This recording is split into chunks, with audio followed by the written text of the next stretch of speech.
flip over to the agenda. We are recording now. Thank you.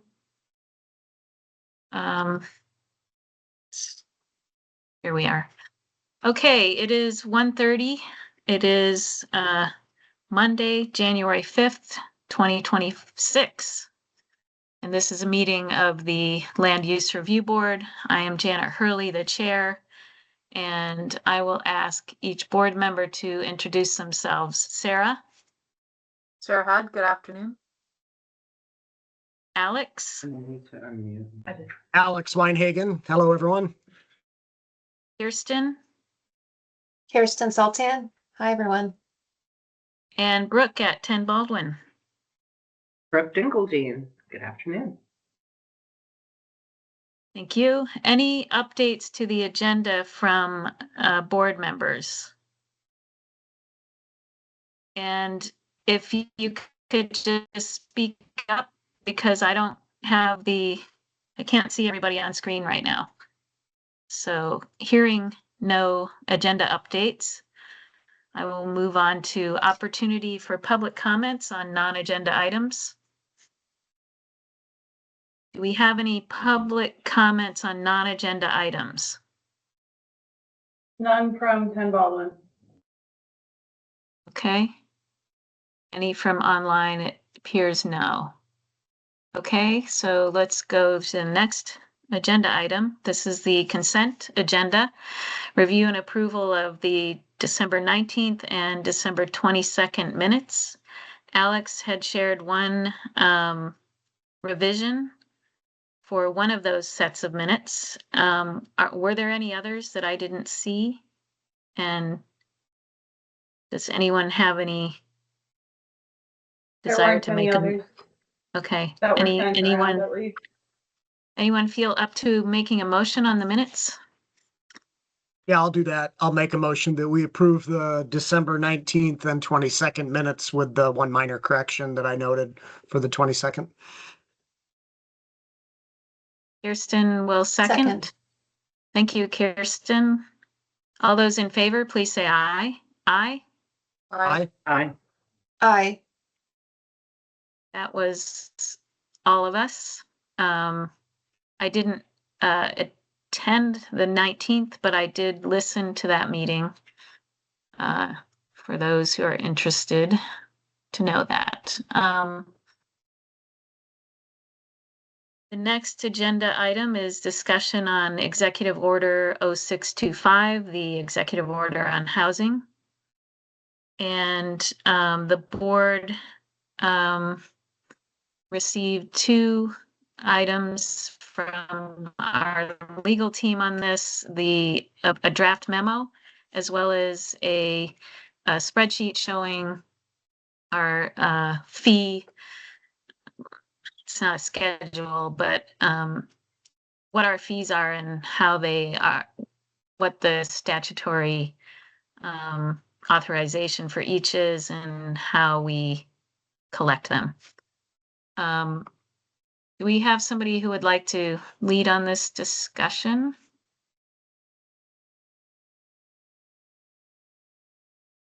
I think it's largely us, Janet, from the board's perspective. And Okay. yeah, I have thoughts on the fee schedule or the fee deferral clarification. We've had some input from our staff, our district coordinators, asking for clarification, and that's my interest in having us talk about this and get to that with regard to the executive order. And my understanding from the breakdown that I think it was Jenny put together for us, the table, we don't have discretion to collect the application fees at a later date, the way the executive order indicated or desired. But we do have the ability to collect certain other discretionary fees at a later date per the executive order, some of which are collected at a later date already. And I'm happy to walk through the table to the extent folks want to look at it, but my inclination would be to clarify for staff and applicants that we will meet I would like us to meet the executive order to the fullest extent that we are we can under statute.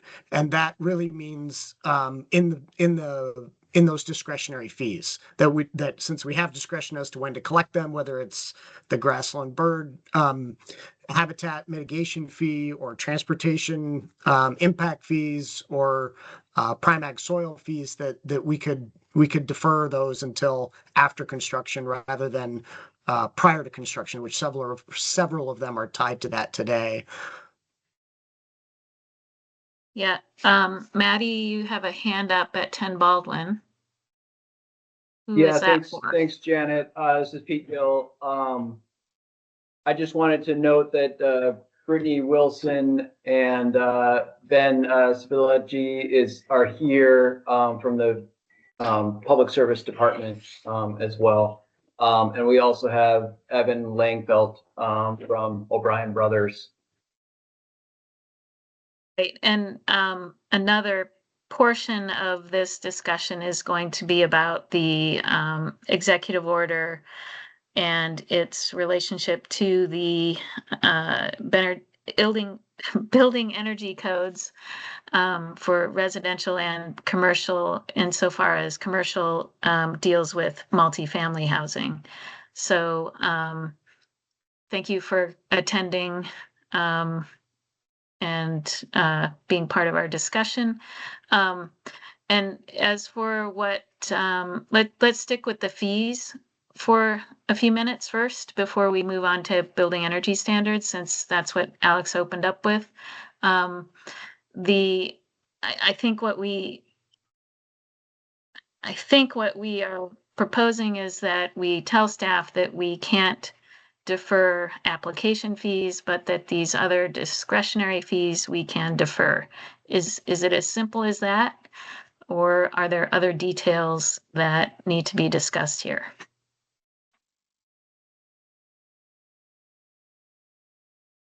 No, I think that's the main questions from my perspective, Janet.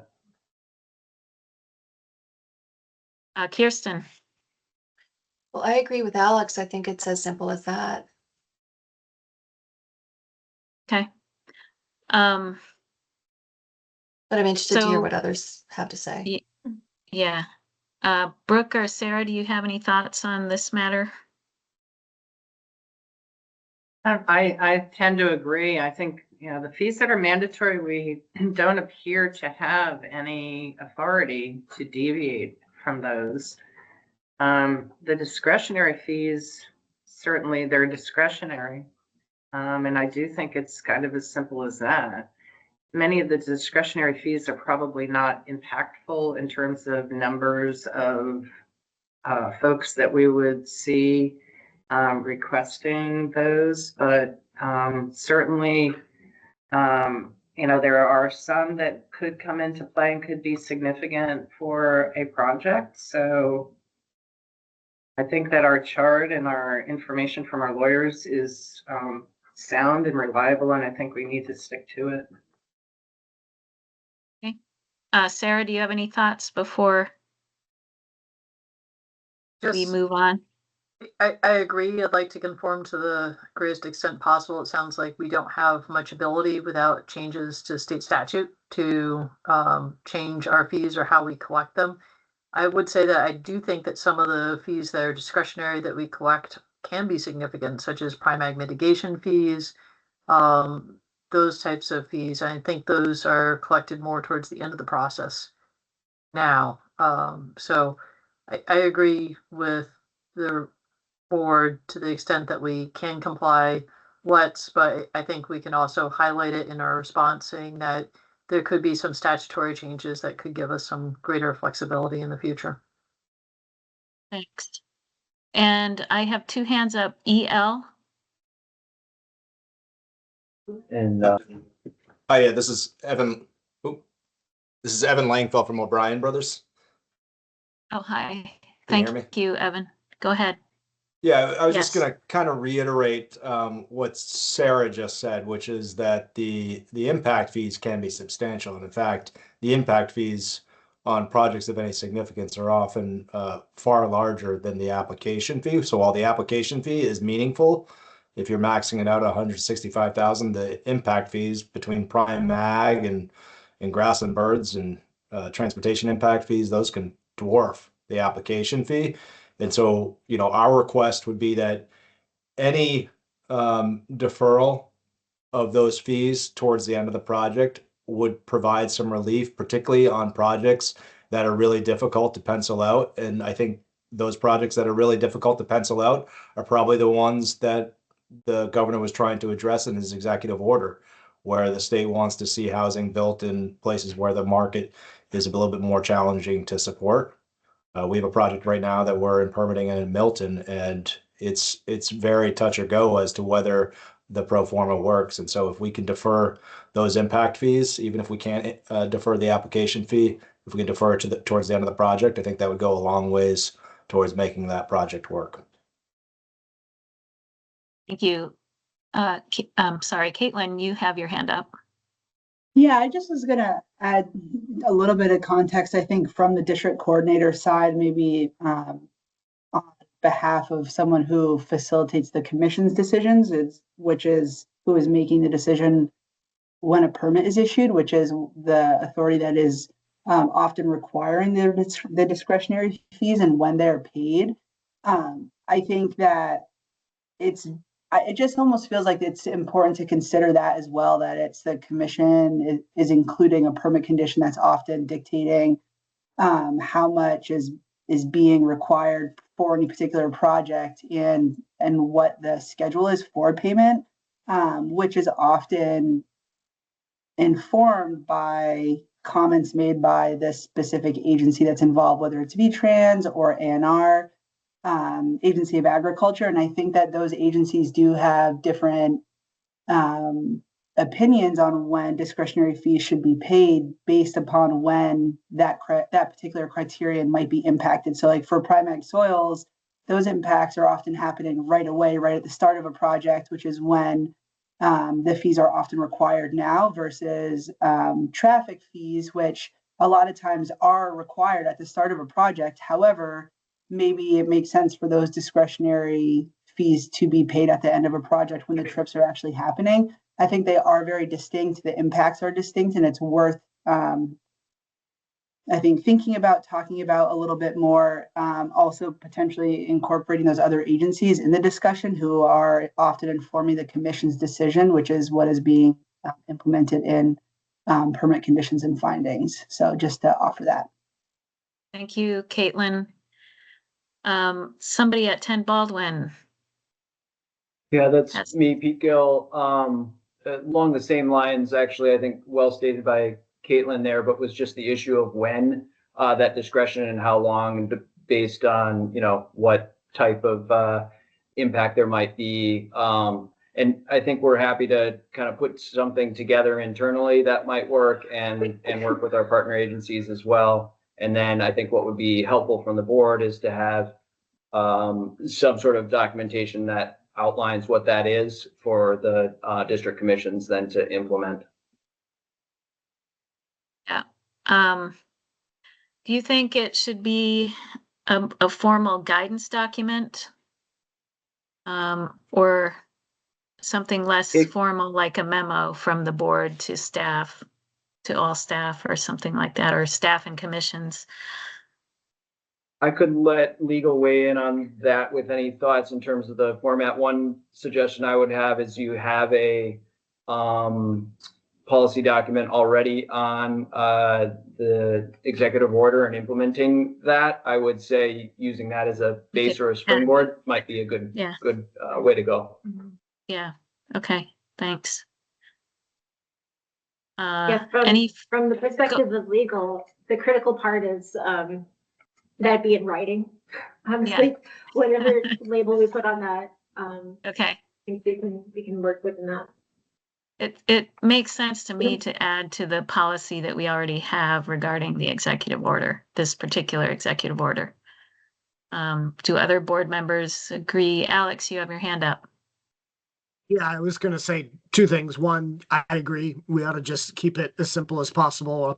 Amending an existing policy document makes sense to me as opposed to formal guidance, especially since this is tied to the executive order, right? So, if and when the executive order is no more, then, it's the policy goes with it and we can reconsider it as a longer term, policy, after the executive order is no more. But in the meantime, seems like quicker is better, and a policy document seems quicker, especially if we have one to build on.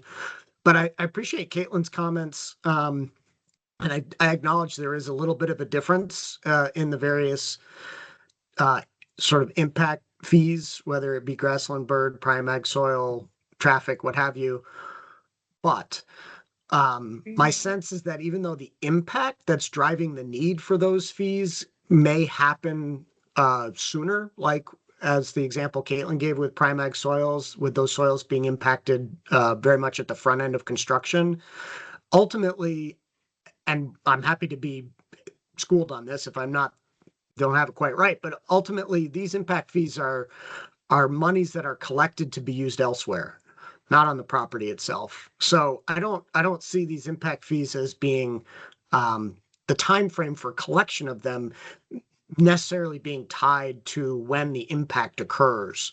And so while I respect our sister agencies and their input on when they would like to see the money, I'm not sure that matters a whole lot. It seems to me that what's important is that the money be collected to address the impact, and the time for that, whether it's at the point of construction, which is the way we typically do it today, or 4 years later when a large project is looking to wrap up. I'm not sure that matters a whole lot. Again, happy to talk more about that, but as you could tell, in my world, I like to keep it easy, right? So if we're gonna have a policy that says we're gonna allow deferral of these impact fees until after construction, in my best of scenarios, we would do that consistently for all of these discretionary fees and not pick and choose which ones would go sooner. So maybe Caitlin has a little schooling for you, Alex. Let's see. Happy to hear it. No schooling at all. Just, yeah, I think my one additional comment to that and is a concern that I've heard related to this concept of, I mean, even for Act 250 application fees being paid at the end of construction, is that it's based upon the success of a project and the project actually happening, which we always hope is the case. Unfortunately, there are Act 250 permits that are issued for projects that don't happen sometimes. And so a project could potentially start, impact prime ag soils or grassland bird habitat, for instance, and then not finish. And then we are in a really tricky situation with collecting application fees and mitigation fees. And so, I agree, Alex. I think keeping things simple makes sense, and that the executive order is pretty clear with the direction we want to go with, making the development at the cost at the front end easier for these projects, which are very crucial, and helping them to move forward. It's just something to think about. And I have been, I'm in contact with our sister agencies very often, and I think that is where the concern might be coming from. So just to offer that other statement. Thank you. Brooke. Yeah, I want to I appreciate Caitlin's point, and I think it's important. I think we've seen this historically in the reclamation area. And so while guidance is important, every case could be different. And I think we do want to make sure that while we give full effect to the extent possible to exercise discretion, that we not forget that each project, it could be unique, and to not just whitewash or wholesale change the rule de facto vis-a-vis the exercise of discretion. Thank you, Brooke. Any more board thoughts on this before we perhaps devise a plan to move forward? Kirsten. Yeah, I just wanted to thank Caitlin for her input and just one idea off the top of my head would be that there could be like an outer limit, kind of a time frame by which, sort of like the maximum deferral time frame. Agreed. I think that'd be a good safeguard, especially with regard to impacts that have in fact happened, right? So the traffic impacts don't happen if the project moves dirt but never builds anything. But the grassland bird habitat is impacted from the moment that dirt is moved and the land is changed. Same with the prime ag soils potentially. So yeah, a little bit of a proviso in there for that seems like it would make logical sense. So given this, I wonder if, Pete, you would like to draft something that we could review at a board meeting and adopt as part of the continuation of that executive order policy document? Yeah, that sounds good. Happy to make that happen. Okay. And maybe we can share it with coordinators before we make a final decision. Yep. And maybe at your commission chair, regular commission chair meeting. Yeah, I think we've got one maybe even this week. So yeah, can do that. Okay. Does that sound like a plan for board members? Works for Okay. me. Okay. Kirsten. Just so I'm clear, I think I heard you say that it would come back to the board as a draft. Yes. Sounds Yeah. great. Okay. Let's move on to the discussion of the building energy standards. We have a draft memo. This was drafted after we got the Attorney General's office opinion on the matter. Do we have board members who would like to put thoughts forward on this? Well, in the spirit of simplicity, again, I'll just highlight the fact that it's about a page memo, but the crux is at the end, right? Where we say, just waiting on the rules, on the rulemaking that will be necessary in order to implement the executive order provision about moving backwards to the 2020 building energy standards. So, Or at least the Mhm. option of moving backwards, yes. right, Yeah, right. yeah. So So they we're would- happy to they do would- it. We just need the Department of Public Service to go through the rulemaking process so that it syncs up with our statutory requirements. yeah. Any other board comments?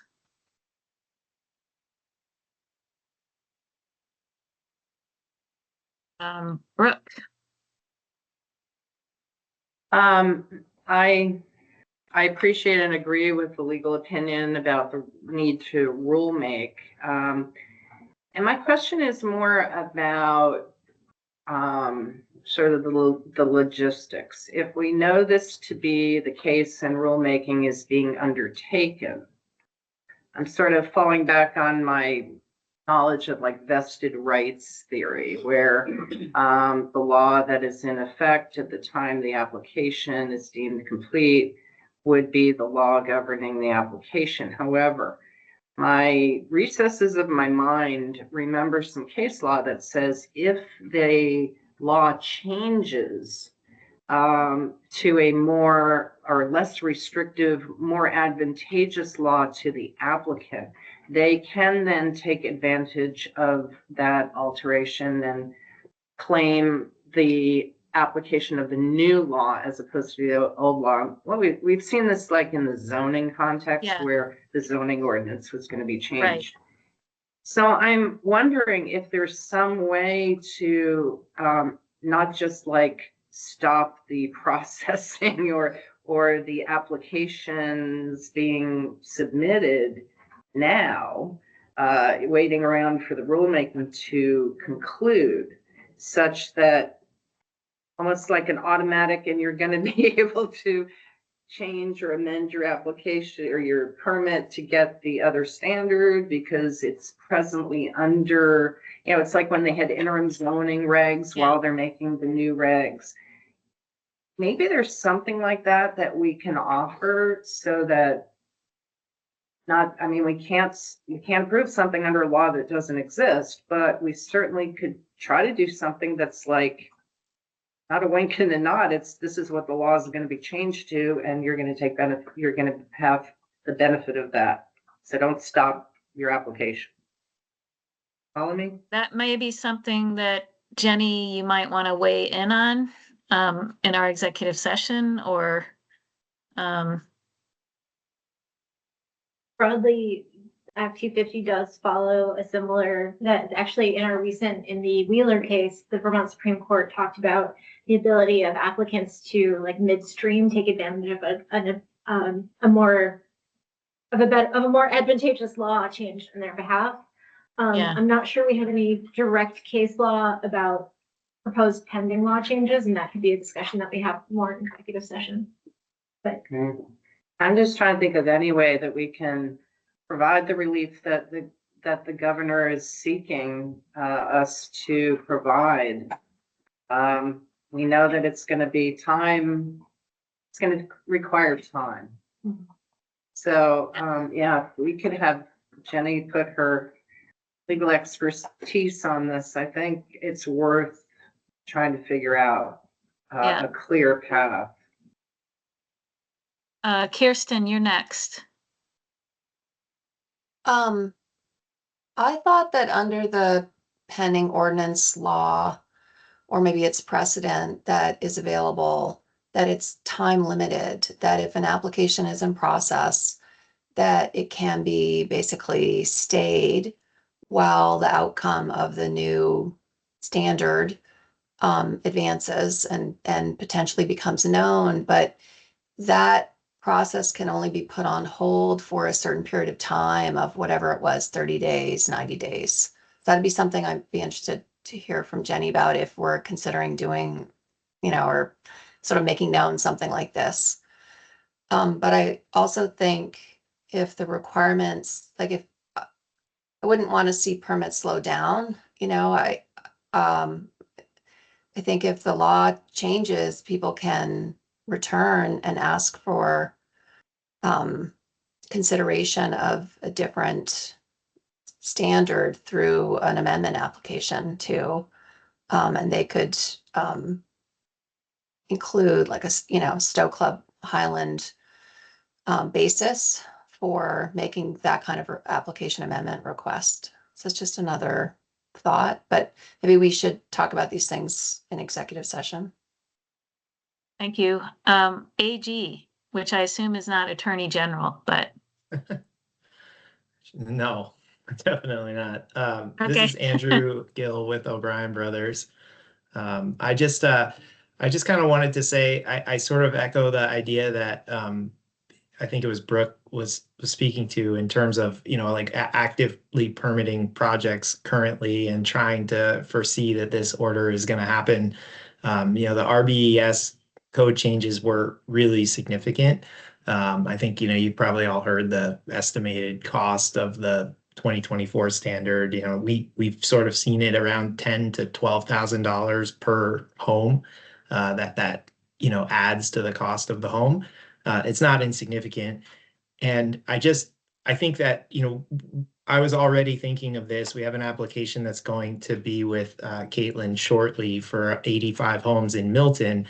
And those homes will be built over a period of 4 or 5 years. And typically the Act 250 permit will say the homes will comply with the 2024 RB's code, X, Y, or Z, and that you'll file the certificate and the necessary paperwork at each closing. And so what we were going to suggest, and just to put the bug in your ear, was potentially that permit condition in Act 250 could say something like the homes will comply with the RBAS code in effect at the time that the home is constructed. And I think that would relieve the problem and require us to build every home to whatever code is in effect at the time that it's built. Alex, you're nodding vigorously. Is that what you were going to add? Partly, yeah.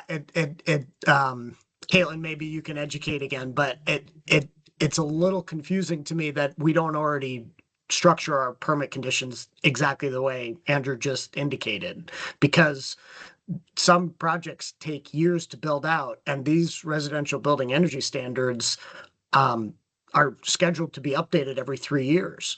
So we've known for a long time that they ratchet up, every few years. And so why wouldn't we simply have a permit condition that construction residential buildings, meet the code in effect at the time of construction?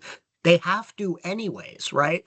Our Act 250 permit doesn't trump what the residential building energy standard is. So even if we required an earlier, RB's code, and the RB's code changed over time, I don't believe that the Department of Public Service has some sort of vested right that would exempt a builder from meeting the newest code if their project took 5 years to build out and the code changed in the interim. So unless I'm wrong about that, it seems like we ought to parrot that. I think you might be wrong on that, because I think, at least when I was acting as zoning administrator, the zoning administrator has to see that the RBES or CBES has been recorded in the land records before they can issue a certificate of compliance, or they're called certificates of occupancy in other places. And I was under the impression when I did that over the course of several years that it was the building energy standards that were in effect at the time the permit was issued from the town. That's right. But the building permit, the time at which Yeah. the building permit was issued, not the subdivision permit for the 80 unit Correct. project, unit Correct. 1 of which was built in 2020 and unit 80 was built in 2025. Correct. Those two building Correct. permits in the same project could be held to different RB's Right. codes based on the Right. time. Right, exactly. So, Which is all that Andrew's suggesting, which I think makes a lot of sense. And Yeah. I agree with Kirsten that for our existing projects that are already permitted and may have language in their permit that specifically references not the most recent code or the code in place at the time, but the 2024 code, I would love to have a policy document that would invite those folks, if they so chose, to come back and get a permit amendment, once this executive order and the new rule making is in sync. And that would be the way to make sure that those folks are not left out in the cold if their projects haven't yet started and they want to take advantage of the 2020 code. Caitlin? Yeah, I'm not sure. I can't remember. I think there might have been a change at one point, and Aaron would probably be the person to ask this. Our current permit conditions, as they are, popped in from our shell, does require the code effective at the time of construction. And I don't know if that's the case for all older permits. And if not, like you said, Alex, it would be a very easy administrative amendment that could be issued very quickly to allow for that. I think it is, I think any of the confusion that like I see with this is very much addressed in the process that's already been described. I just wanted to confirm what the current permit conditions do say, which I think it sounds like that would be fine moving forward and wouldn't necessarily require any additional language once this new rule was in effect for new permits. Thank you. Brooke? Yeah, I'm going to play devil's advocate on Alex's idea. Well, it sounds attractive. The problem is that creates a moving target, a permit that you don't even know what it is. And while right at this moment in time, there is an effort to relax the standards, that has not been historically the evolution of these kinds of standards. So what you're suggesting, I think, Alex, in practice might be you get a permit, don't build on it for 5 years, and all of a sudden everything gets made even more expensive. So I think that whatever happens at the time the permit is issued it needs to be clear what's okay and what's not. If you were to say, you can build in the future under less restrictive codes than you're getting right now, and that's the intent, then maybe we could do it that way. But I don't think it should just be whatever is in effect when you actually are building, because how do you have to do the plans ahead of time and all that kind of stuff for the specs of it, I think. Anyway. That's the way it's always worked though, Brooke. And that's, I mean, Andrew and Evan can speak to this. That's part of the joy of being a developer. There are risks that you take, and that's one of them, right? That the cost of construction is going to go up, that a 2x4 is going to cost 50% more in 3 years than it does today, or that a building code, whether it's the international building code or, you know, the residential building energy standard in Vermont, might change from the point at which you did your pro forma on the project to the point when you're actually building and then have to set sale prices. So I don't think we're changing anything here. I think that's just the nature of the beast as it's always been. And to some extent, if Caitlin's right about the way the permit condition reads, we're having a conversation that we don't need to be having, because the permit condition doesn't need to change. All of this just stems back to Department of Public Service and what rule they adopt. Kristen? I'll just take a moment to quickly confirm that, like Caitlin, I had also recently looked at the permit template with an eye to this detail, and I can confirm it says what Caitlin is reporting, not that there was doubt in my mind. It's, refers to Thank you, the Kirsten. standards in effect at the time of construction. Yep. And Sarah? So we're a little bit over on time. I think we've beat this one soundly, and I think, are we looking for a motion to accept the memo today or implement the memo, or what? So we would be? Yeah, and I do want to ask if any from the Department of Public Service have any thoughts before we consider a motion. Hi, Ben afternoon, Civiletti. Thank everyone. you. Oh, sorry.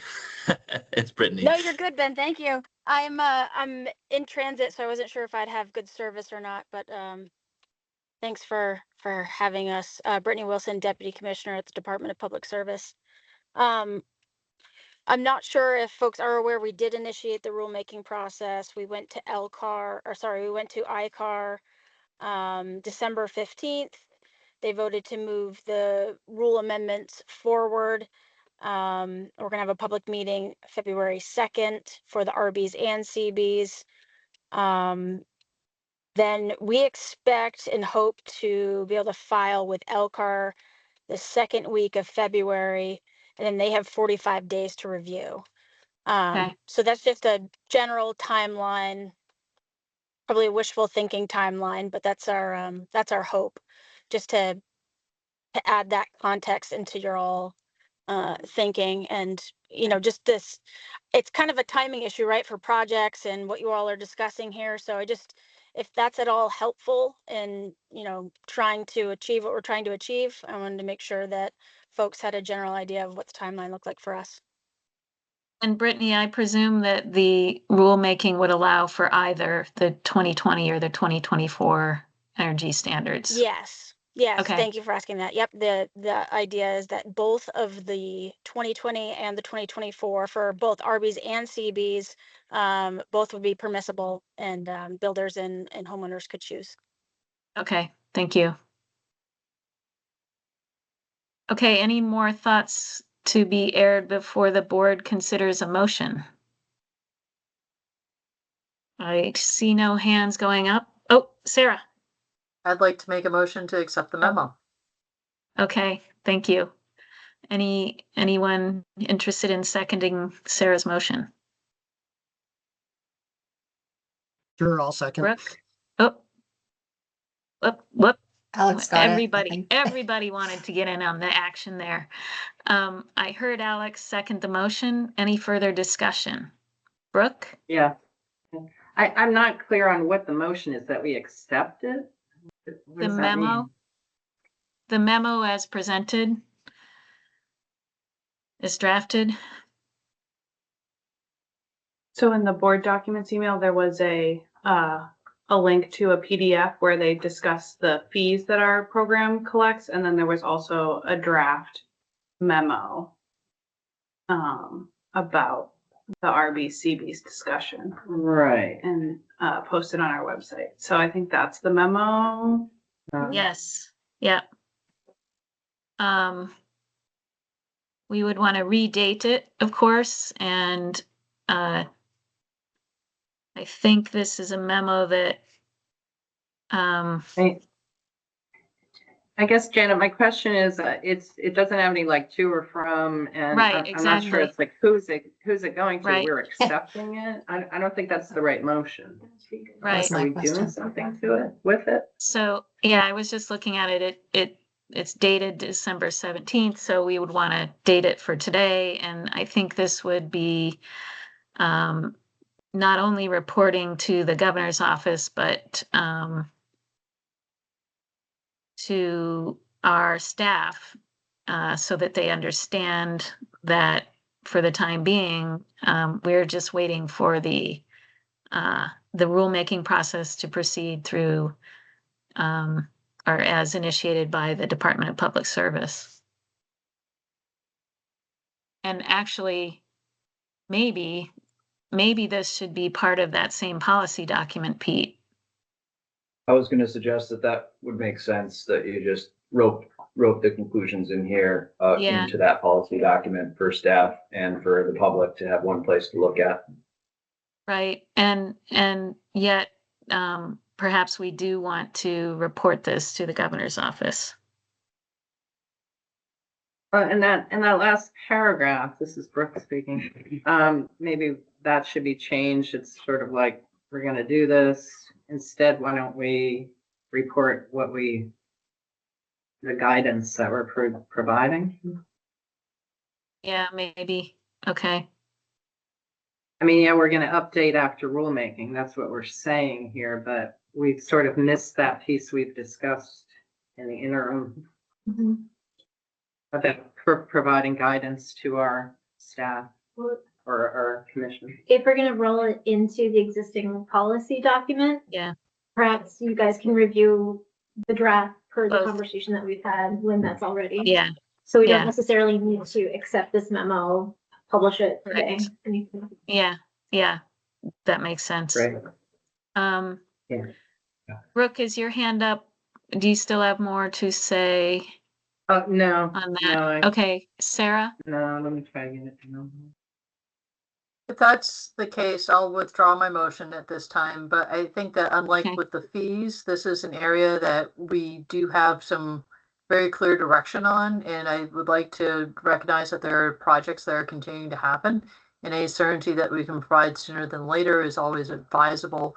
So I understand the wanting to wait and put it in the policy doc, but perhaps I can amend my motion or make a second motion to affirm that that is the direction that we wish to go in, and to request that staff prepare the memo on those points to Prepare provide. the policy document on those points. Yeah. Yep. Okay. And BC. Hi, this is Oh. Ben Civiletti with the Ben, department. sorry, Sorry, yeah. just had a quick note to follow up on the discussion among the members on the timing of construction. I just wanted to add, this is relative to the permit condition note, that the RB statute actually says that the requirements kick in at the time of construction. So that aligns, I think, with your current language, it seems to me. Yeah. Okay. I think, thank you for attending, those who came from other departments and being part of this conversation. I think we will be revisiting this with a draft revised policy on the executive order. Okay to move forward to the next agenda item? Any further thoughts on this before we do that? Okay.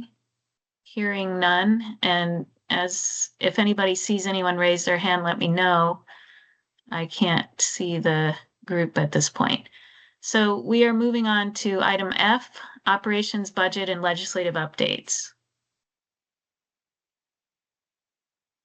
Yeah, do you want to start there, Jenny? Well, from the legal team, I'm going to start by inviting, actually and metaphorically, to the table, our newest staff attorney. If you want to come up so you can be on camera, that would be great. This is Ben Canellis, who comes to us from the Attorney General's office.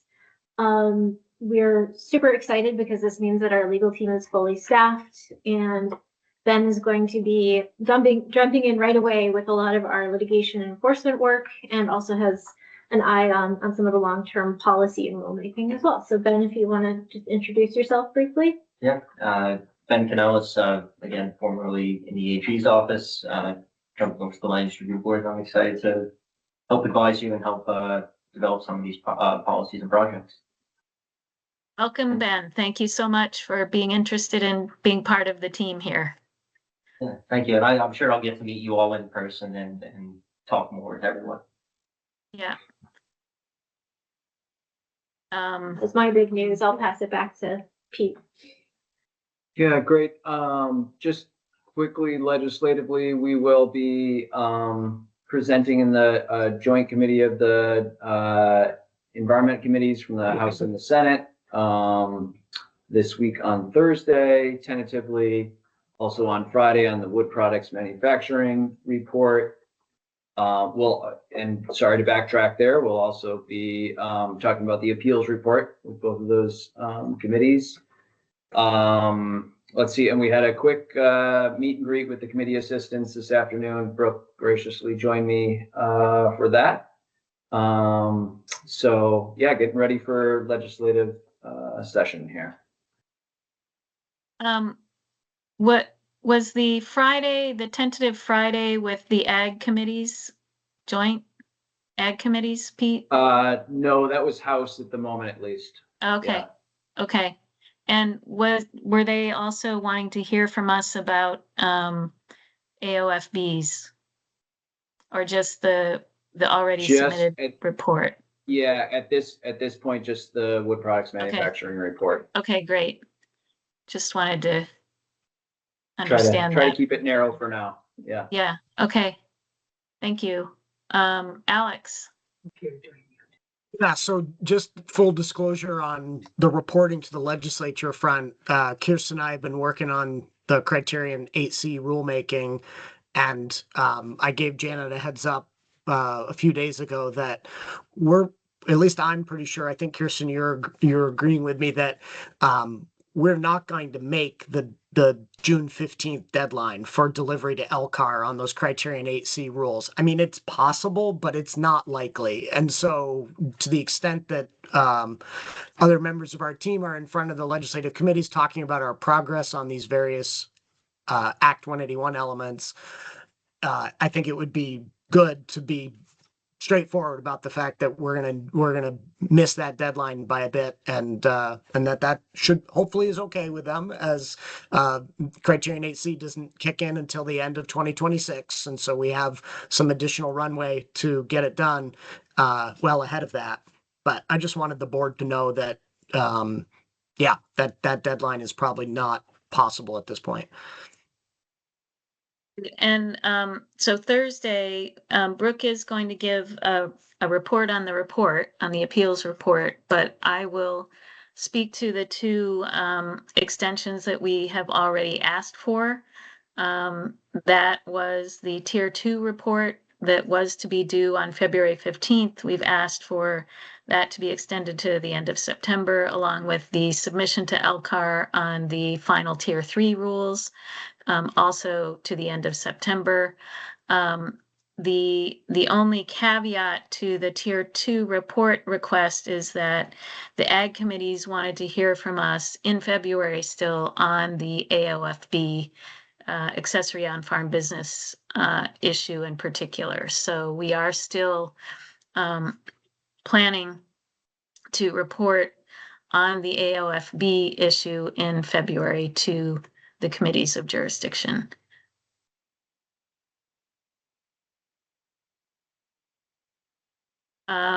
Anything else on operations, budget, legislative? Okay, Rachel, go ahead. Just a quick update on the budget.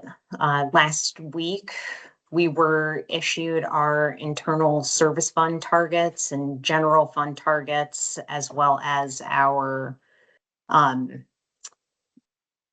targets for our Agency of Digital Service service contracts that we have. So I think I've described this a couple times, but during the original, budget process, those are estimated costs. We received the actual costs last week, so I have reconciled our submission to match with those actual figures. And we have a deadline of reporting at 4:30 p.m. today. We will make that deadline. There really isn't a decision point to make here. These were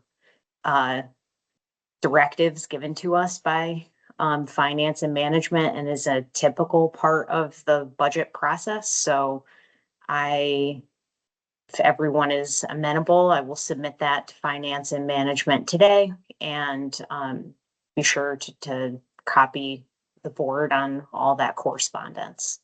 But I'm happy to answer any questions. I will just say one other thing.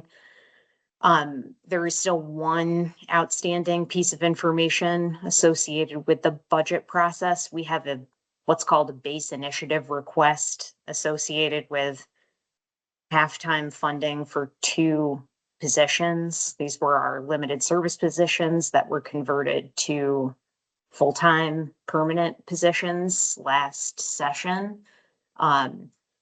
The governor's office and finance and management has not yet given us any formal decision on the funding associated with that request.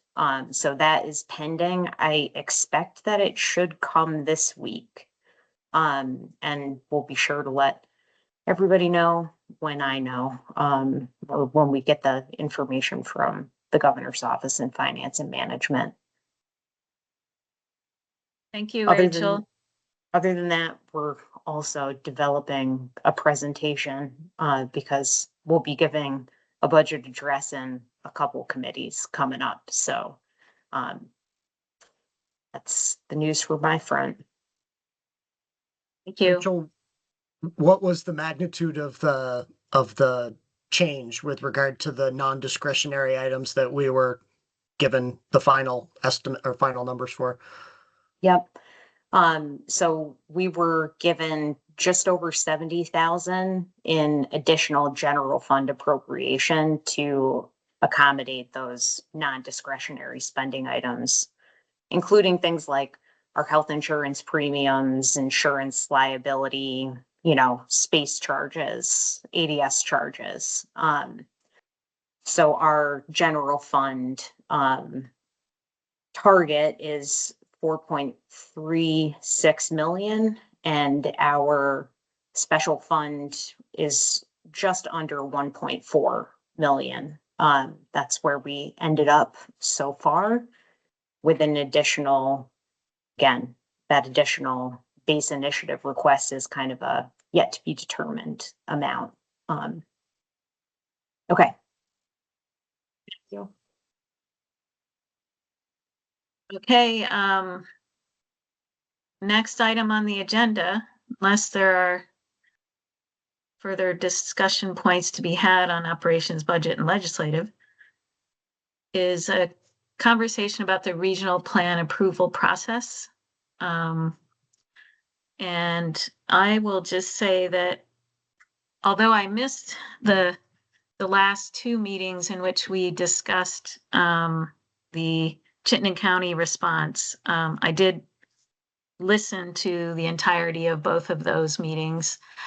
And so we've been through 3 now pre-applications. And And I think that we are feeling the need to come together and assess where we are and how we should move forward on those as we continue receiving them.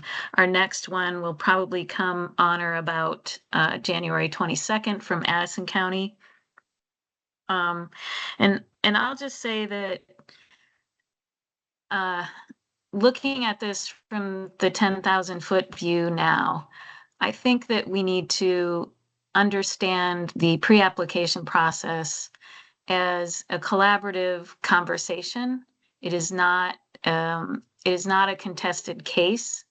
That will come at the final stage in which we will take on a quasi judicial role with the application, but that the pre-application process is an opportunity for us to function for the RPCs to get as much comment as we can and put that together and provide that to the RPCs and to get as much board review of the draft as we can and provide that to the RPCs. And at that point, I feel like we aren't making a determination as to whether that draft application complies with statute or not.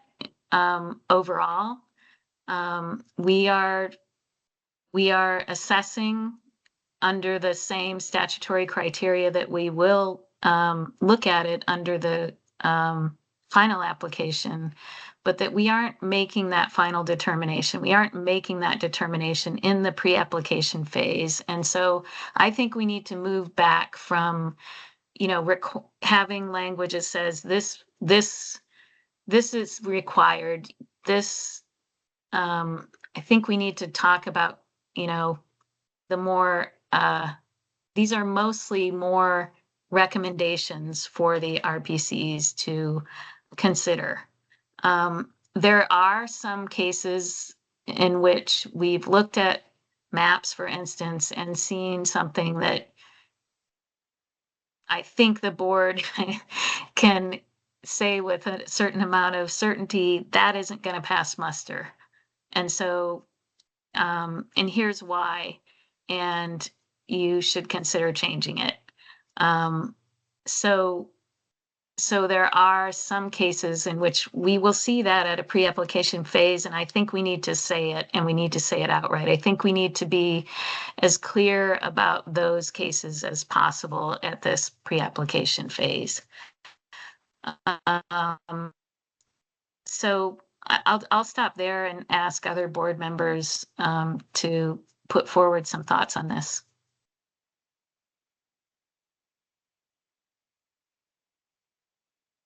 Sarah. So I think some of the rest of the dialogue that was existing around this was we have board leads on each one of the applications. And so those board leads take the application through the pre-application and help liaison back and forth the board process. And some of the questions that we've received from the applicants is, great, after I get through the pre-application while I'm working on the final application, can I ask questions? How do I ask questions? And so I think one of the things that I specifically told CCRPC that I'll have to get back to them on is, can that board lead be the point person to bring questions to the board back and forth? Just technical questions. I think we had some about like warning hearings and things of that nature.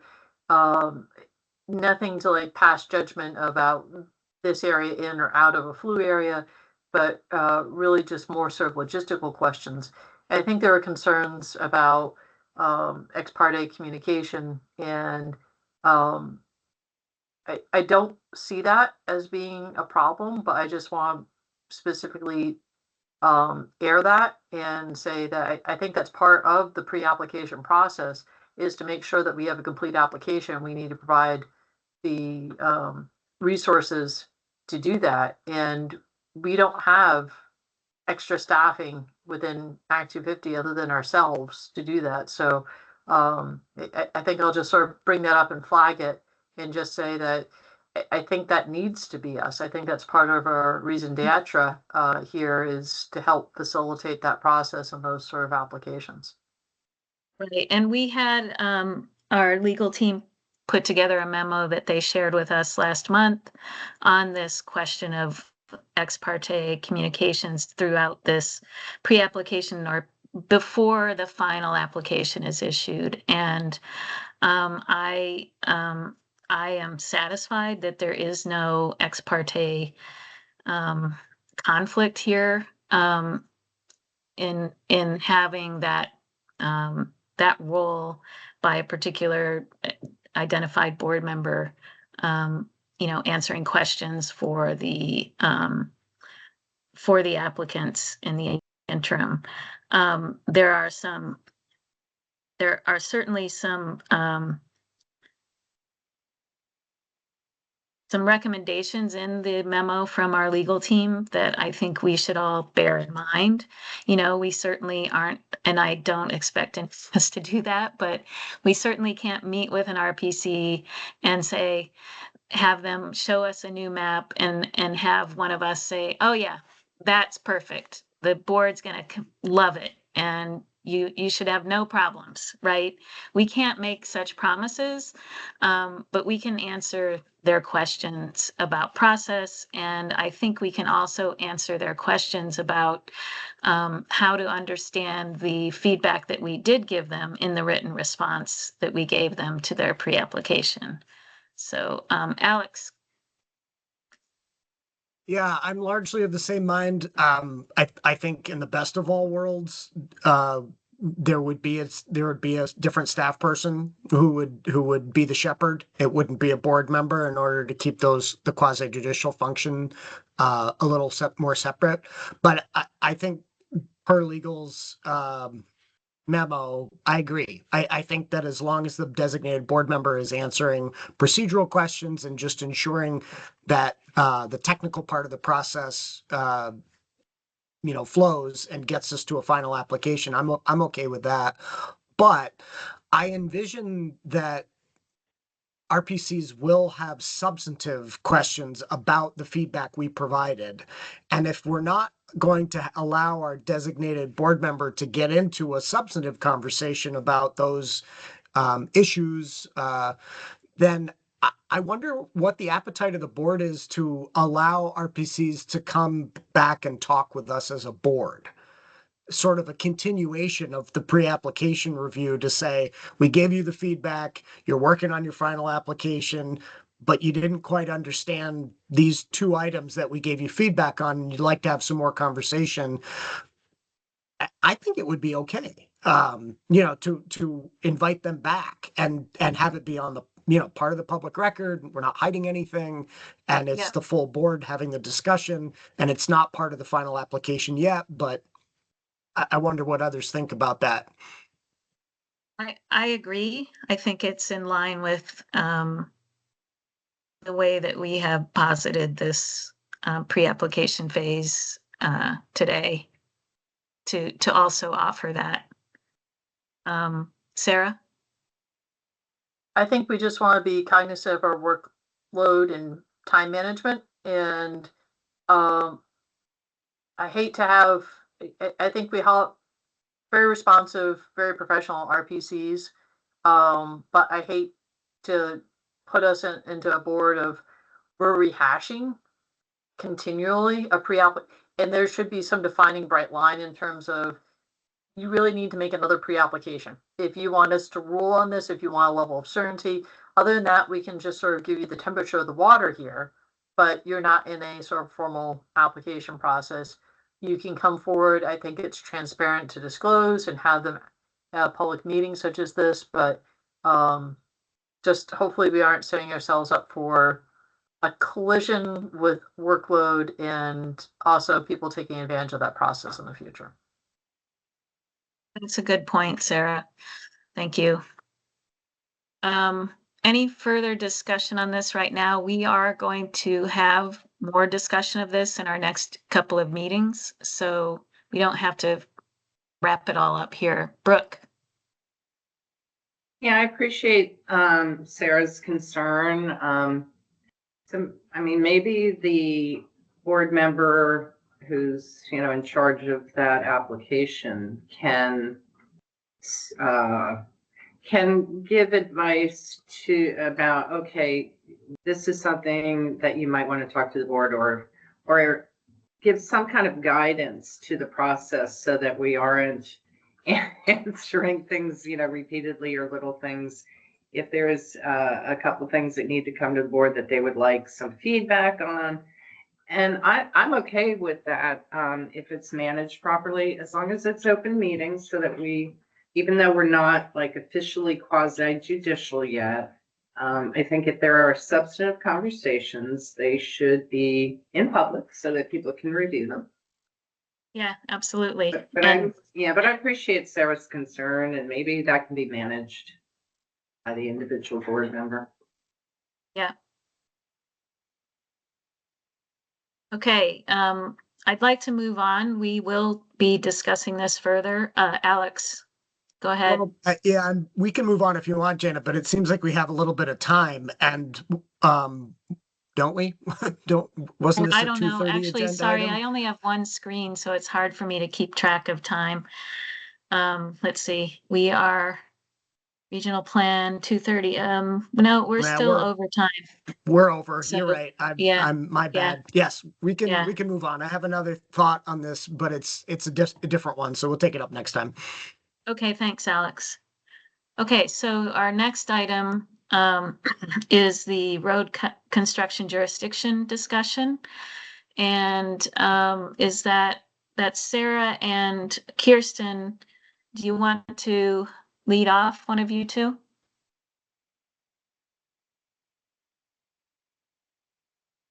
Kirsten. So Sarah, feel free to jump in. So Sarah and I have met and gone over what we think would be some helpful table setting and jog everyone's memory of some prior conversations. So I was going to spend hopefully not more than 5 minutes just going over some of the history of the road rule to get everyone a little more oriented around that. And if I can share my screen, if that's all right, I will do so. Go ahead. So you're probably seeing the eNote index cover page. Is everyone seeing that? Yep. So this is our attorney's, compilation of case notes around all of the precedent. And within this, it's, organized by lots of different topics. There's a whole section on the road rule here. And so I looked at the eNotes, and Sarah and I had also previously spent some time talking to Jenny. And she had also oriented us to all of this prior, board and court decision history around the road rule, and kind of got myself reacquainted with some of this. And I thought I would share one of the decisions that includes, I think, a nice synopsis of some of the history. And this is one that came out, and Jenny, feel free to jump in here too, if just kind of like history orientation. I know you're there and at Baldwin. This was the Fuller-Hack declaratory ruling. There was a board decision that was issued after the prior road rule was repealed. And so this paragraph explains that there had been a 1973 ruling of the former environmental board holding that construction of a road to provide access to 2 or more parcels was development requiring an Act 250 permit. Excuse me. And there was some conflict with the 10 lot or 6 lot standard also at the time. And that the board in 1975 put forward Rule 2A6, the former road rule, which made clear that development did not include the construction of a road unless the road either provided access to more than 5 lots or was at least 800 feet in length. And this is the actual rule. Can you see that? So this is, 1975 E-board rules that defines development being the construction of improvements for a road or roads to provide access to or within a tract of land incidental to the sale or lease of land if the road is to provide access to more than 5 parcels or is more than 800 feet in length. For purpose of determining length, the length of all other roads within the tract of land constructed within any continuous period of 2 years commencing after the effective date shall be included. So this is like the original road rule. And in looking through the E-note case law, I'm going to stop sharing now. I kind of came up with my own, kind of conceptual summary of what some of the, from my perspective, many things, were litigated, consists of, and I just thought I'd give you a quick rundown. So there were questions about road versus driveway. Was a driveway a road? What was a road? How the road was built, the scope of improvements in terms of the physical road. And there were some cases of, plans put forward with, long driveways with pull-offs that arguably were functioning like a road, but that were classified as a driveway. What was a road vis-a-vis a subdivision? There was, cases around that. What was the extent of land subject to jurisdiction when the road rule was triggered? Or what land was to be included in terms of accounting for what roads, the length of road, some litigation around maintenance of logging roads. What was maintenance? Who are the owners, or, what owners and what land gets attributed to whom, municipal versus developer. How to calculate the length of a road around a cul-de-sac or at a cul-de-sac. Does commercial development jurisdiction trump the road rule jurisdiction? Again, which properties are included? What's the involved land? How to, deal with the question of jurisdiction concerning roads constructed for farming or logging, forestry. How to treat creation of right-of-way. And there was a case that was a municipal road constructed for forestry. So again, this is all kind of some of the prior history of litigation and appeals concerning the prior road rule. And I think it's important to think about, or just be aware of some of that as we're trying to, at least in my mind, put forward something that's, I think the new statute already has a lot of detail, as we've noted, and I think we want to try to put together something that's really clear. Sarah, you were gonna, I think, take it from here and.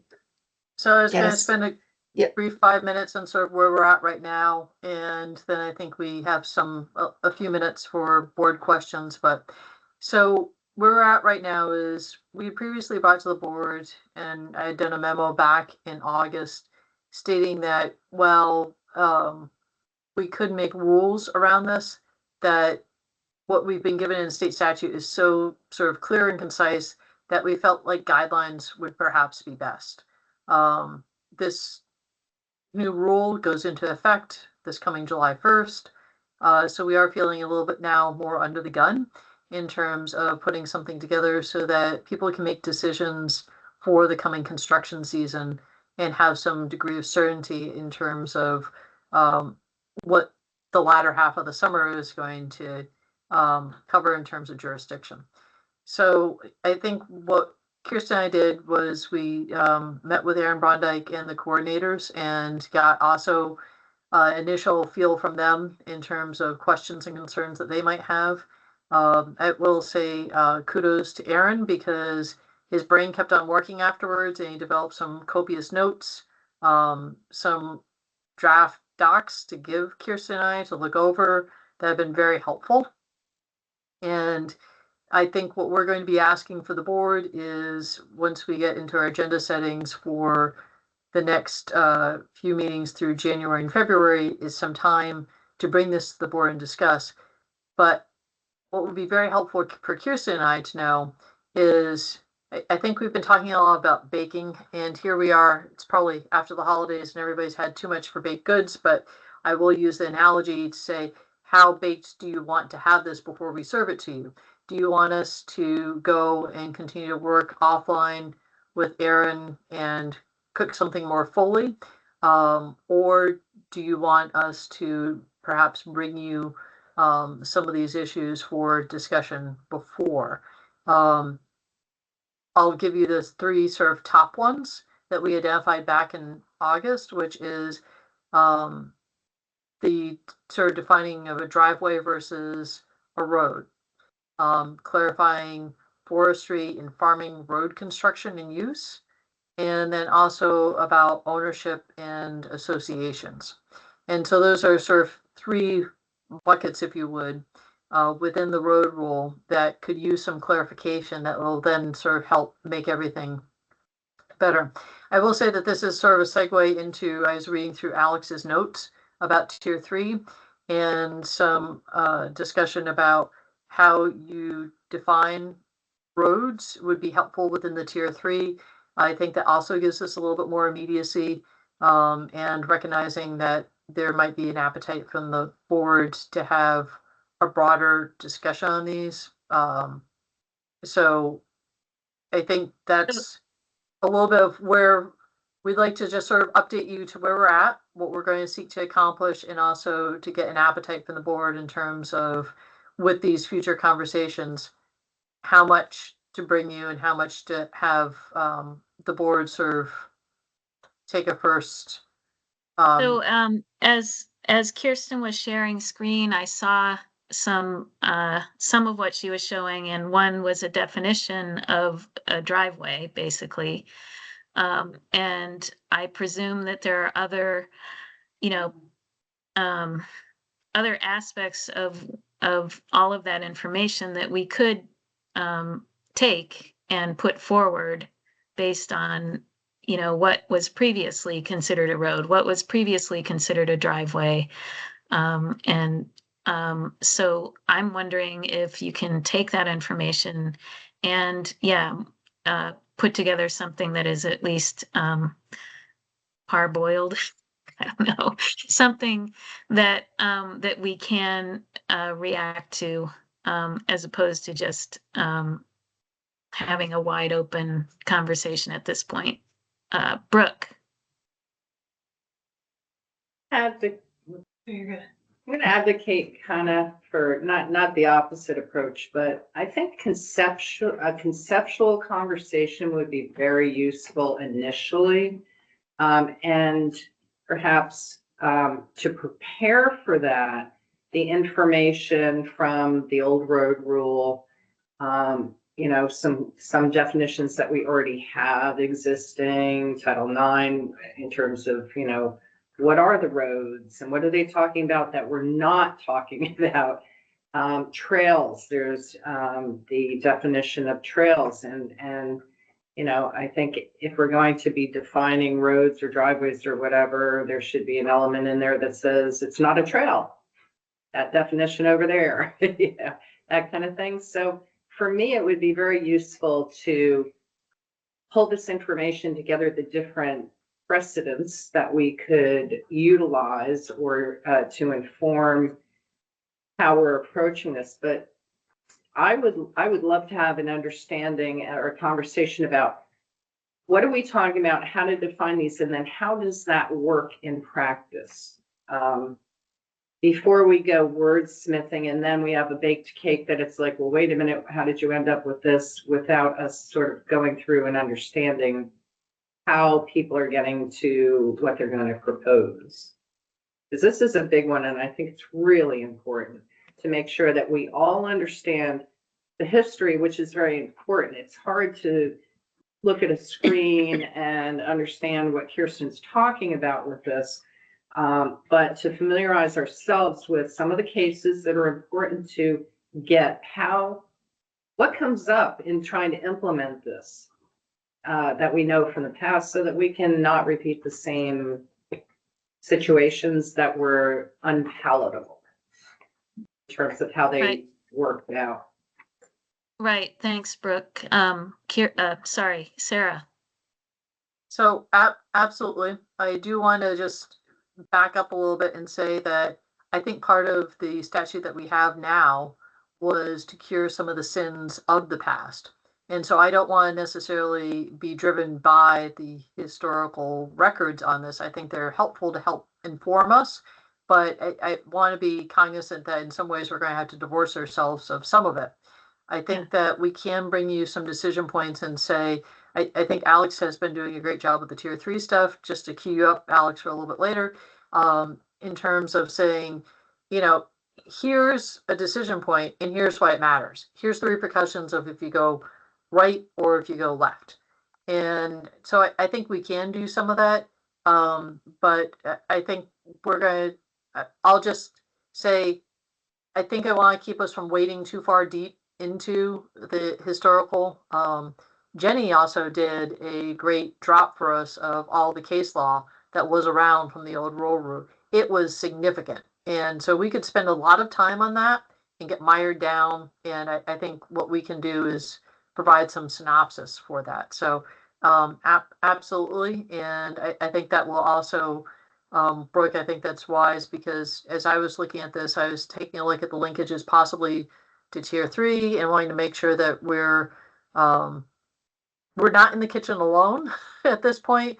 We want to make sure that we collaborate and have uniformity where we can. Alex? Yeah, I would advocate for Janet's parboiled metaphor. So we have to move from baking into some other form of cooking, right? We make stir fries at my house sometimes. And one of the first things you do is, you get your ingredients out, you chop them up, and then you parboil them, for lack of a better word, to sort of prep them before you put them all together in a stir fry pan and make the actual dish, right? So that's the level of that I'd like to see before. Next is, I don't want to see the ingredients, I don't want to see how you're chopping them up, but I want to see it before you put it in the pan and give me a final bowl to eat. So I'd rather, like Brooke, I'd rather see some of your thinking rather than a finished document in the next go round. One other item that I would encourage you to think about, and I'm looking at the statute. So in I guess it's 10 VSA 6001 3A 12, Roman numeral 12. There are, I think, 6 Roman numerals there that help outline the provisions of the road rule, right? And the second one is really not well worded. And I think some guidance could be really effective in dealing with the second one, which you haven't talked about. And that is the section that says, as used in this subdivision, roads include any new road or improvement to a class 4 town highway by a person other than a municipality. And so my brain immediately says, it's not a new road. It's an existing road that serves a subdivision, but they're going to add 2 lots to the end of it, and the municipality is going to require them to widen it to 20 feet wide to meet their municipal design standards. And so now you've got a road that already exists, but is going to be substantially improved. But it's not a class 4 town highway that's being improved. So how do we provide guidance on that one, given that Roman numeral 2 section has a lot of strange language about class 4 town highways, and what constitutes maintenance of class 4 highways, which are largely unimportant if you look further down in the statute, which says that this doesn't even apply to municipal roads in the first place, which class 4 town highways are municipal roads. So something about that would be helpful in your parboiled next phase. Yeah, and I think that part of what that's about, Alex, at least this happened in towns that I've worked in, is that class 4 town roads are roads that, other than very minimal maintenance, municipalities are not obligated to upkeep.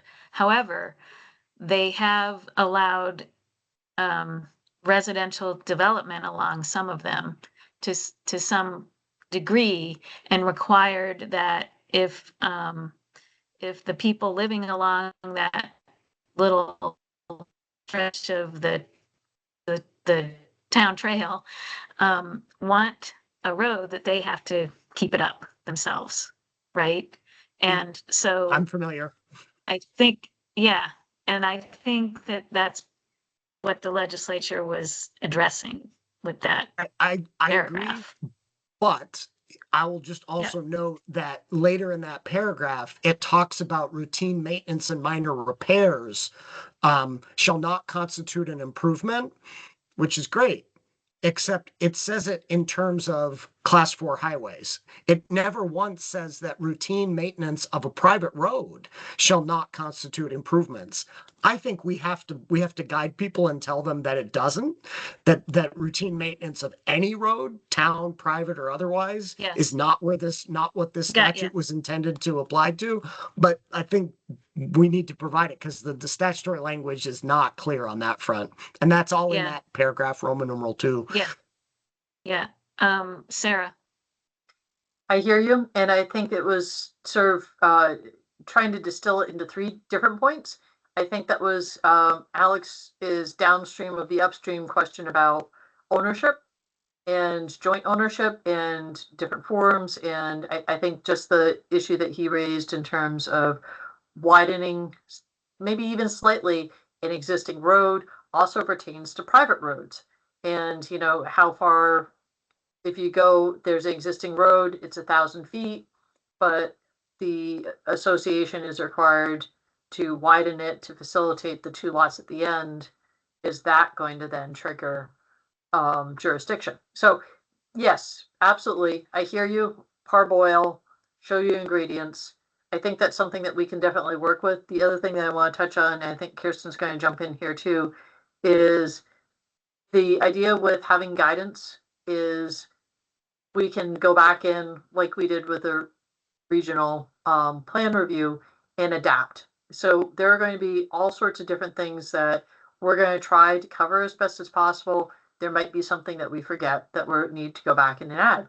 I think what Kirsten and I are going to work on too is how best to portray some visuals, some FAQs, and how you apply that might want to live differently than actually in the guidelines where you have the definitions and sort of the verbiage. So questions that we have that we'll try and find answers to before we bring this back.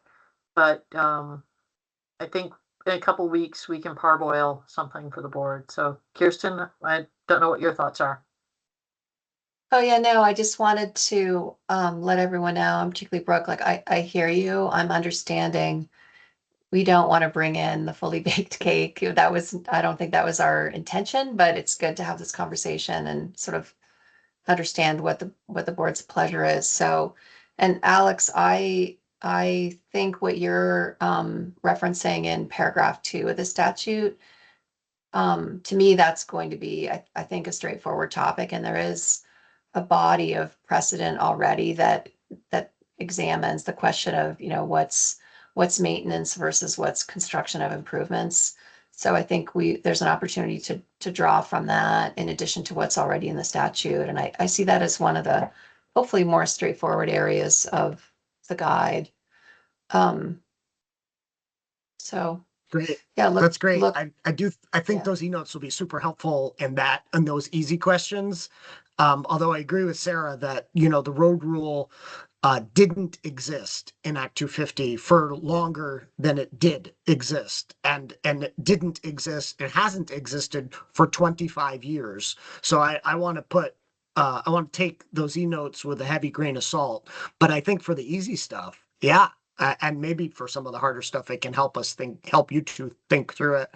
I will give the legislature props for paragraphs Roman numeral 6, which tells you what the intent of this provision is, right? That Mhm, wasn't in the mhm. e-notes or wasn't in the prior rule, I would imagine. And so I hope that we can view our guidance to help people understand this through the lens of paragraph 6, which says the intent of this subdivision is to encourage the design of clustered subdivisions and Clustered. development that doesn't fragment tier 2 and tier 3 areas. So it's not meant to be a gotcha for existing subdivisions who want to, put in a necessary stormwater treatment facility, associated with their existing road, and somehow like they feel like they're going to get got. Like that's not the intent of this.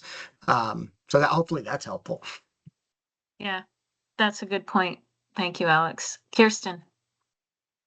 Yeah, I just want to touch on if it was maybe unclear, the prior road rule, at least a version of it, was in effect since 1973 until 2001, when it went away concurrent with the 6-lot jurisdiction for 1-acre towns taking effect. So it was in effect a really long time.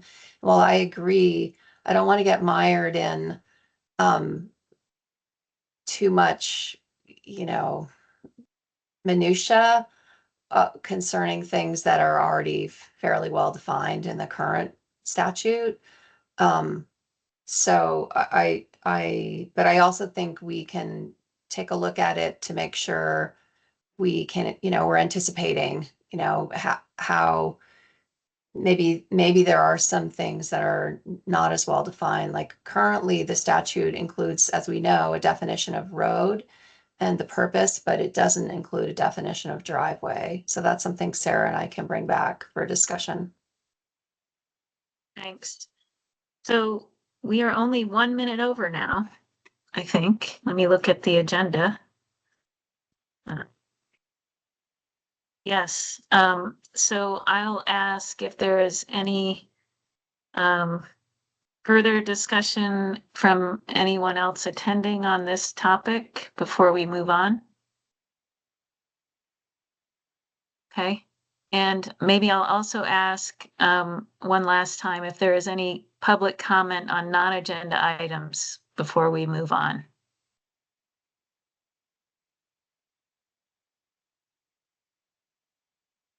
Okay, let's then move on. The next item on the agenda is an executive session. Do I have a motion from a board member to go into executive session? Brooke? The board needs to discuss pending and probable Act 250 appeals and enforcement actions or action, personnel and staffing matters, and to have confidential attorney-client communications on these matters. Therefore, I move that we find that premature public knowledge of these matters would place the board at a substantial disadvantage, and that the board enter executive session. Thank you, Brooke. Second. Thank you, Alex. And any further discussion on that motion?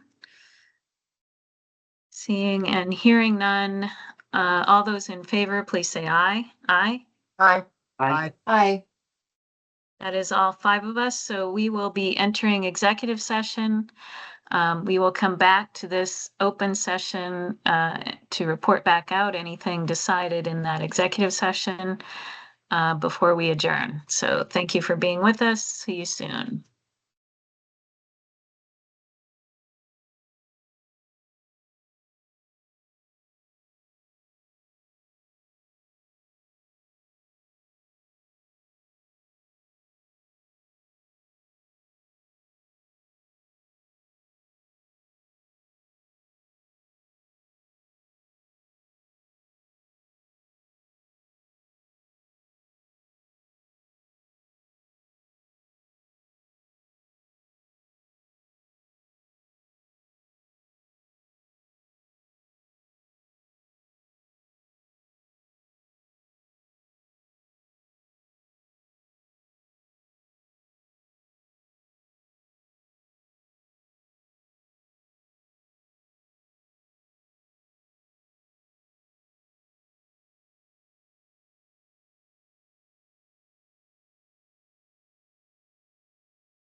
Okay.